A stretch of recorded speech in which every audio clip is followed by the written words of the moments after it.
2021 Volkswagen Golf GTI first drive. What is it? This is probably the most important performance car of the year.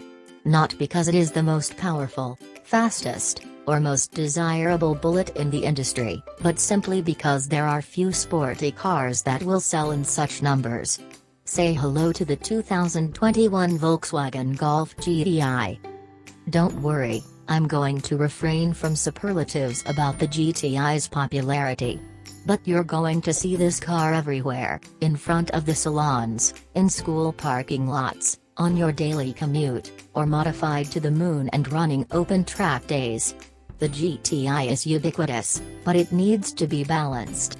It's an athletic car that should still be suitable and comfortable for the average driver. Volkswagen, though, went too far towards comfort with the last model. The Mark 7 was suitable for everyday use, but it didn't give you goosebumps the way a good GTI should. But the 8th generation solves that problem. What's new? That starts with the chassis. Volkswagen isn't here trying to build a monstrous track car, but there are still lessons to learn from those vehicles. That's where the Driving Dynamics Manager comes in. This high-level controller networks all the clever chassis components together, so that, for example, the electronic locking diff works better with the brakes, while the adaptive dampers communicate faster and more often with the steering, stability control, and other systems. In fact, the new dampers make 200 changes per second per wheel now. There's also a wider range of adjustability beyond comfort and sport, with Volkswagen promising, for example, that the stiffest, sportiest setting will even make the front-drive GTI want to oversteer. That particular behavior is more for fun than for any practical performance application, of course.